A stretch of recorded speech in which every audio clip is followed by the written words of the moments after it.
Hello, hello. Wonderful to have you here. It's a chilly day here, but I thought I would do a video outside and see if I can stand the cold here with the wind, and hopefully you can hear me because it's going to be windy here, I think. But in any event, I recently did a video on having an open heart, on the benefits of having an open heart. And in that video, which I'll link down below in case you haven't seen it, basically I asked the question of, what was the alternative? And the alternative really is worse. Having a closed heart is really worse for us. It's more painful. But that's not to say that having an open heart isn't necessarily an easy thing. There are also pitfalls associated with having an open heart, at least apparently. And so that's what I want to get into in today's video.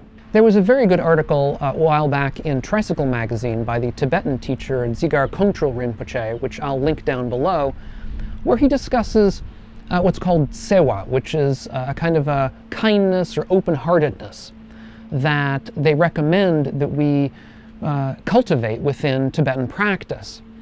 And while I don't precisely know the translation of that term into English, or I should say into Pali, my feeling is that it's similar and perhaps maybe the same as metta, or loving kindness, that we find in early Buddhist practice. So what I want to do is to use some of his ideas and some of his thoughts from that essay and talk about some of the pitfalls, problems that appear to us in having this kind of tsewa, in manifesting this kind of metta, or kindness towards others. Many of us find manifesting kindness or tsewa to be difficult. Now, why is this the case? Well, certainly, at least to my knowledge in the West, a lot of child rearing can be somewhat distant, judgmental, even cold. And people brought up in such an environment, and there may be other cultural factors of which I'm not familiar, that make, when we're brought up that way, make manifesting this kind of kindness difficult. Self-hatred is one of the issues that the Dalai Lama talks about, where the Dalai Lama himself didn't really understand even what the concept of self-hatred was until he was introduced to it by Sharon Salzberg in one very famous encounter. In any event, when we try to manifest this kind of open-heartedness, it seems alien or foreign to us. Now, why is that the case? I would submit that it's often the case because we're afraid that that open-heartedness is not going to be reciprocated. We think that if we're opening up our heart to kindness, that we're also opening up our heart to harm. And so we shut down. The question then is, what is a good way to practice with this when it happens to us, when we feel ourselves shutting down? Well, one way is to open ourselves up in a limited fashion, in some way that we find at least potentially okay, that we can manage. The meditation teacher, the Buddhist monastic Ajahn Brahm, has discussed a practice of loving kindness that originates in thinking of a pet, in thinking of a cat or a dog that we know, or even just making one up, as it were, just thinking of one, because many of us find it easier to manifest open-heartedness towards an animal like that, a pet, that we know is not going to hurt us, that we feel tenderness towards just automatically, rather than trying to begin with a more difficult case. And then when we work with that, we can begin with that and then slowly try to extend that feeling of open-heartedness outwards into the world. Now, the early, not so early actually, 5th century of the Common Era practice of manifesting loving kindness comes from a book called the Visuddhimagga by Buddhaghosa, at least one of the standard ones that we use. And that is a practice where we begin with kindness towards ourselves, then we work outwards to kindness towards a benefactor, somebody very close to us who's helped us in some way, and then from there to a close friend, and then from there to somebody that we don't know, just an acquaintance, and then from them to a perceived enemy. That is the progress that we're supposed to use, at least according to Buddhaghosa in this text. that can be useful to some people, but to many of us, it doesn't work very well. Now, why doesn't it work very well for many of us? Well, on the one hand, it doesn't work all that well because the practice is designed to begin with what's easiest. And Buddhaghosa, like I mentioned with the Dalai Lama earlier, seems to be of the opinion that it's easiest to generate a feeling of kindness and love for ourselves. And so once we've worked with that easy subject, then we can extend it out in a very simple way. However, as many of us will know, many of us don't have that kind of self-love. What we have is rather a kind of antipathy towards ourselves, even anger or hatred at times. And if we're coming from a place of anger or hatred towards ourselves, then this progress, this progressive practice that Buddhaghosa suggests is not going to be very useful. Also, in a related fashion, many of us find it very difficult to extend this kind of sewa, or open-heartedness, kindness towards strangers, much less towards people that we perceive as enemies. So what are we supposed to do? Well, perhaps the best thing that we can do, the best kind of practice, is simply to continue with it. Now, we can make changes, as I've suggested, say start with a pet, a dog or a cat, rather than with ourselves. In other words, work a slightly different kind of progression in our meditation practice. But having said that, even so, it's going to be somewhat difficult. The important thing, however, is to stick with it, that this is going to be a slow practice, that slowly we will wear away at this stuff, and I'll get to that at the end. But it can also be helpful to have some sort of cognitive insights, to help structure the way we think about things in order to help us a bit in this pathway. Kongtrul Rinpoche notes that it's very important to manifest or to try to cultivate wisdom along with this open-heartedness, that the wisdom and the open-heartedness really support one another. So for example, when dealing with somebody who's difficult, let's say a perceived enemy, it's important to note that people who do things that are harmful or bad oftentimes are coming from a place of deep suffering and misery within themselves.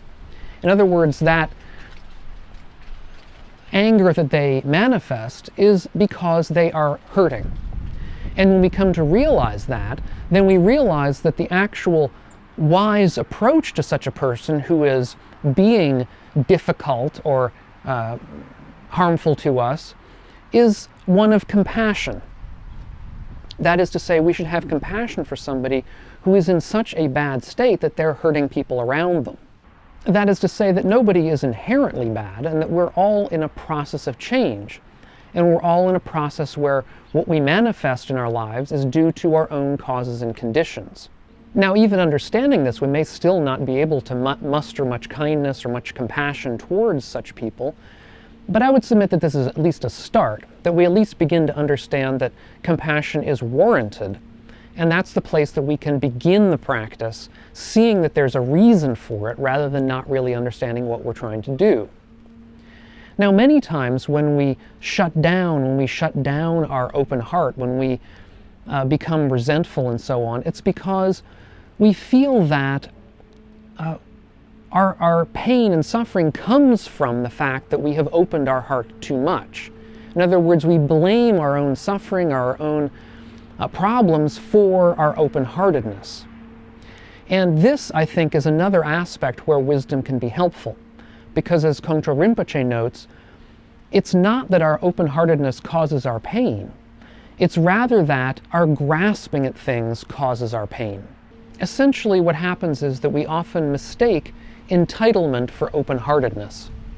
We think, yes, I'm going to be open-hearted to you, but that's only because I believe that you will be open-hearted to me. I'll be kind to you because I believe that you're going to be kind to me. This is an absolutely normal and natural way of being in the world. It's how we all tend to act. Now, the biologist Robert Trivers has discussed this as what he calls reciprocal altruism. This idea that if I scratch your back, you'll scratch mine. That all kindness arises because of our own egoism. that we're kind to others in order to get something from them, essentially. But true kindness, true open-heartedness, doesn't depend upon any specific response. It is unconditional in that sense. However, once we understand that, once we understand that true kindness and open-heartedness is unconditional, we also then must, once again, bring wisdom. Because wisdom is essential here to understand that kindness is to ourselves as well as to others. While we don't necessarily view kindness as reciprocal in the way that I discussed earlier, nevertheless, since kindness is universal to ourselves as well as others, we must understand that if somebody abuses us, if somebody abuses our kindness, then it's correct for us to step back from them and not interact with them, at least not directly.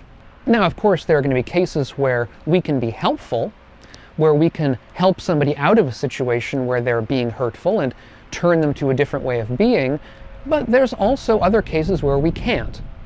And we have to become aware of those differences through our own experience, the experience that gives us the wisdom that we need in the time and place to be able to make that distinction. And sometimes it's best to be kind from afar. Understanding that the best way to be kind to everybody, to ourselves as well as to them, is to extend to them an open heart, but not from a place that's close enough that they can take advantage of us. In either case, though, the practice is exactly the same, which is to continue to wear away at this closed-heartedness that we often manifest slowly, bit by bit. In one early sutta, the Buddha gave a parable, an example that I think is very relevant in this case. What he said was, "Suppose a carpenter or their apprentice sees the marks of his fingers and thumb on the handle of his adze. They don't know how much of the handle was worn away today, how much yesterday, and how much previously. They just know what has been worn away. In the same way, when a mendicant or a monastic or anybody is committed to development, they don't know how much of the defilements were worn away today, how much yesterday, and how much previously. They just know what has been worn away." So just as the Buddha suggests in this little simile or parable, oftentimes working at wearing away our own closed-heartedness takes a long time. And often we can't see any difference from day to day or week to week or even month to month, and we continually practice with this.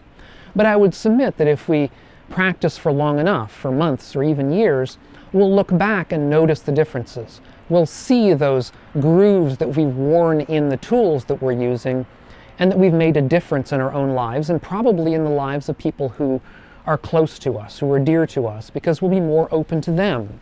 And I did a video a while back on why this kind of kindness is central to Buddhist practice, central to our practice in making ourselves kinder and better people.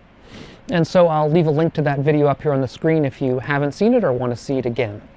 If you're getting something out of these videos of mine, consider taking a look over at my Patreon page, which is linked down below, and helping support the channel.